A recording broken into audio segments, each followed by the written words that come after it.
Good morning everybody. ഇനി നമുക്ക് ചർച്ച ചെയ്യാനുള്ള ടോപ്പിക് അഥവാ അടുത്ത ടോപ്പിക്കാണ് Karl Marx and his theory. 19ാം നൂറ്റാണ്ടിലെ ഏറ്റവും പ്രശസ്തനായ ചരിത്രകാരനാണ്, സാമൂഹിക ശാസ്ത്രജ്ഞനാണ് കാൾ മാക്സ്. അദ്ദേഹത്തിൻ്റെ ചരിത്ര രചന സമീപനം എന്താണ്, ചരിത്രരചന രീതി എന്തായിരുന്നു, അദ്ദേഹത്തിൻ്റെ പ്രധാനപ്പെട്ട കാഴ്ചപ്പാടുകൾ എന്തായിരുന്നു എന്നുള്ളത് നമുക്ക് ചർച്ച ചെയ്യാനുള്ളത്. കാൾ മാക്സ് 1818 ജർമ്മനിയിലെ ട്രയർ എന്ന് പറയുന്ന സ്ഥലത്താണ് അദ്ദേഹം ജനിക്കുന്നത്. അദ്ദേഹമാണ് ശാസ്ത്രീയ സോഷ്യലിസത്തിൻ്റെ വക്താവ്, പിതാവ്. അതോടൊപ്പം മാക്സിസത്തിൻ്റെ, അദ്ദേഹത്തിൻ്റെ ആശയങ്ങളാണ് മാക്സിസം അഥവാ കമ്മ്യൂണിസം എന്നൊക്കെ അറിയപ്പെടുന്നത്. അദ്ദേഹമാണ് ചരിത്ര രചനയിൽ വളരെ റാഡിക്കലായിട്ടുള്ള, വളരെ കാര്യമായ മാറ്റങ്ങൾ കൊണ്ടുവന്ന ഒരു ചരിത്രകാരനാണ്. അതോടൊപ്പം ഒരു സാമൂഹിക ശാസ്ത്രജ്ഞനാണ്.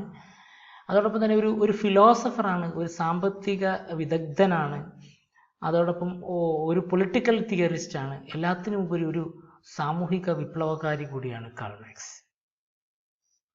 അദ്ദേഹത്തിൻ്റെ ചരിത്ര രചനാ രീതി പിന്നീട് വന്ന ചരിത്ര രചയിതാക്കളെയും ചരിത്ര അക്കാദമീഷ്യൻസിനെ എല്ലാം വ്യാപകമായി സ്വാധീനിച്ചിട്ടുണ്ട്. 19ാം നൂറ്റാണ്ടിൽ ഏറ്റവും സ്വാധീനമുണ്ടാക്കിയ എഴുത്തുകാരിൽ, ചിന്തകരിൽ ഒരാളാണ് കാൾ മാക്സ്. അദ്ദേഹത്തിൻ്റെ മാക്സിസം, അദ്ദേഹത്തിൻ്റെ ചിന്ത, അദ്ദേഹത്തിൻ്റെ ആശയമാണ് 19ാം നൂറ്റാണ്ടിൽ അദ്ദേഹം വികസിപ്പിച്ച അദ്ദേഹത്തിൻ്റെ ആശയമാണ് മാക്സിസം എന്ന പേരിൽ അറിയപ്പെടുന്നത്. അദ്ദേഹവും അദ്ദേഹത്തിൻ്റെ സന്തത സഹചാരിയുമായ, അദ്ദേഹത്തിൻ്റെ സഹപ്രവർത്തകനുമായ ഏംഗൽസ് ചേർന്ന് എഴുതിയിട്ടുള്ള കമ്മ്യൂണിസ്റ്റ് മാനിഫെസ്റ്റോ ആണ് മാക്സിസം എന്ന് പറയുന്ന പ്രത്യയശാസ്ത്രത്തിൻ്റെ അടിസ്ഥാനം രൂപപ്പെടുത്തുന്നതിന് കാരണമായി. അദ്ദേഹം മുന്നോട്ട് വച്ച രാഷ്ട്രീയ സമ്പ്രദായമാണ്, രാഷ്ട്രീയ ആശയമാണ് കമ്മ്യൂണിസം എന്നറിയപ്പെടുന്നത്. അദ്ദേഹത്തിൻ്റെ ഏറ്റവും പ്രധാനപ്പെട്ട ഒരു കൃതിയാണ് കമ്മ്യൂണിസ്റ്റ് മാനിഫെസ്റ്റോ. മറ്റു പ്രധാനപ്പെട്ട കൃതികളിലേക്കാണ് നമ്മൾ പോകുന്നത്. പോവർട്ടി ഓഫ് ഫിലോസഫി 1847 പബ്ലിഷ് ചെയ്ത poverty of philosophy. Then communist manifesto നമ്മൾ പറഞ്ഞതാണ്. കമ്മ്യൂണിസ്റ്റ് മാനിഫെസ്റ്റോ 1848 പ്രസിദ്ധീകരിക്കപ്പെട്ട കൃതിയാണ്. ദെൻ ജർമ്മൻ ഐഡിയോളജി 1845 അദ്ദേഹം എഴുതുന്നത് എങ്കിലും അദ്ദേഹത്തിൻ്റെ മരണശേഷമാണ് അത് പ്രസിദ്ധീകരിക്കപ്പെടുന്നത്. Then a contribution to the critique of political economy. Then Das Kapital, അദ്ദേഹത്തിൻ്റെ മാക്സ് എഴുതിയ കൃതികളിൽ ഏറ്റവും പ്രധാനപ്പെട്ട കൃതിയാണ് ദാസ് ക്യാപിറ്റൽ, 1867 പ്രസിദ്ധീകരിക്കപ്പെട്ട കൃതി. പിന്നീട് ഒരുപാട് കൃതികളുണ്ട്.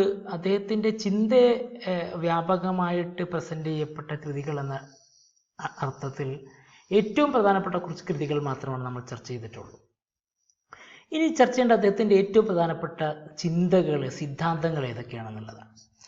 ഏറ്റവും പ്രധാനപ്പെട്ടതാണ് historical materialism, then theory of base and super structure,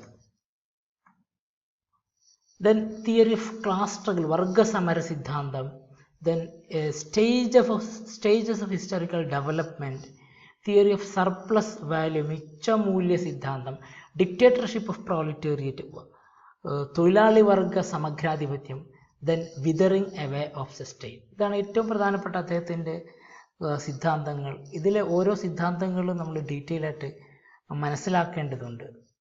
ആദ്യം നമുക്ക് മനസ്സിലാക്കേണ്ട ഒരു സംഭവം ഹിസ്റ്ററിക്കൽ മെറ്റീരിയലിസം, അല്ലെങ്കിൽ materialistic interpretation of history or economic interpretation of history. ചരിത്രത്തിൻ്റെ സാമ്പത്തിക വ്യാഖ്യാനം, അല്ലെങ്കിൽ മെറ്റീരിയലിസ്റ്റിക് കൺസെപ്ഷൻ ഓഫ് ഹിസ്റ്ററി എന്നൊക്കെ അറിയപ്പെടുന്ന ഒരു സിദ്ധാന്തമാണ് ഹിസ്റ്ററിക്കൽ മെറ്റീരിയലിസം.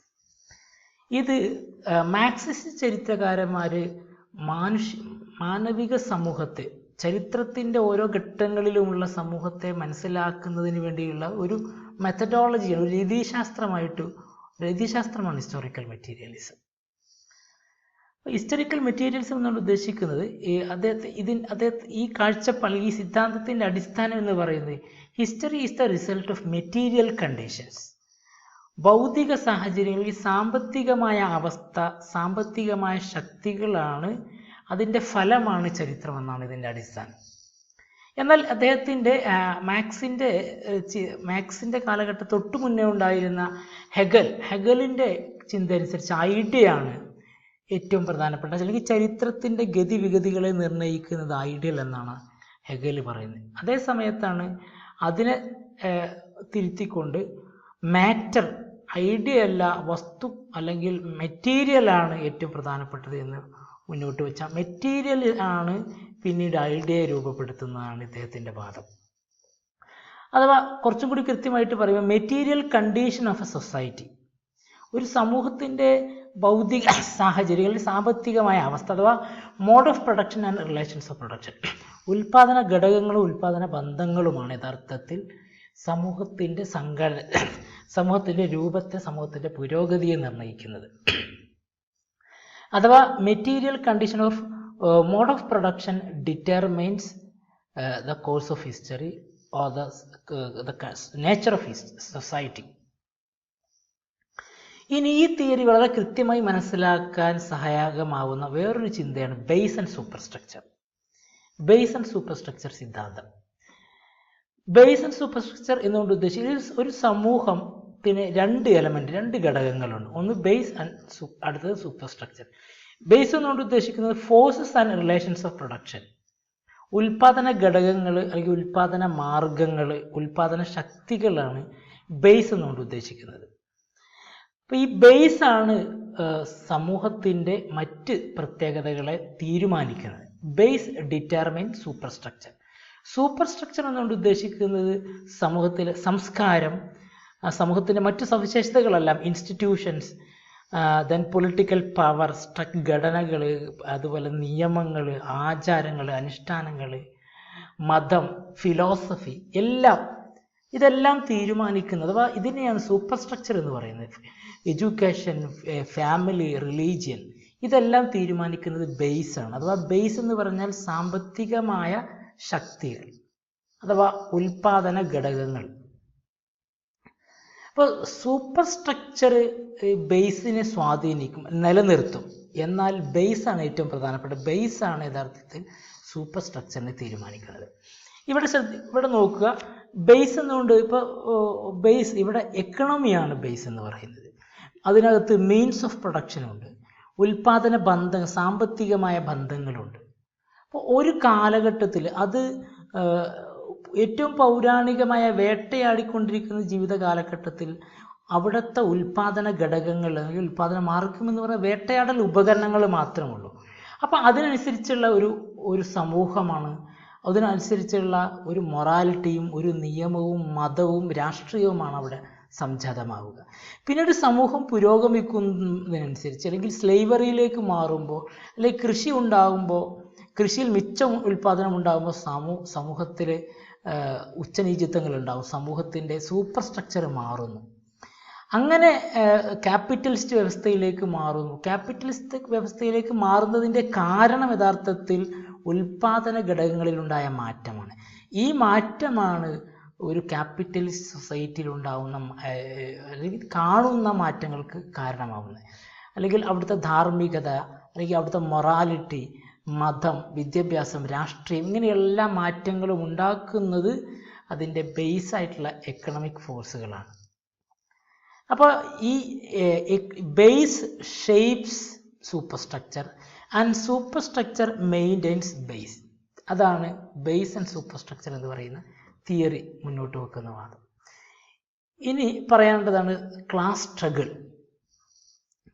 ക്ലാസ് സ്ട്രഗിൾ എന്നുകൊണ്ട് ഉദ്ദേശിക്കുന്നത് വർഗസമരം എന്നുകൊണ്ട് ഉദ്ദേശിച്ച് ഒരു പൊളിറ്റിക്കൽ ടെൻഷനാണ്, അല്ലെങ്കിൽ സാമ്പത്തികമായിട്ടുള്ള ഒരു പ്രശ്നമാണ് യഥാർത്ഥത്തിൽ ക്ലാസ് സ്ട്രഗിൾ എന്നുകൊണ്ട് ഉദ്ദേശിക്കുന്നത്.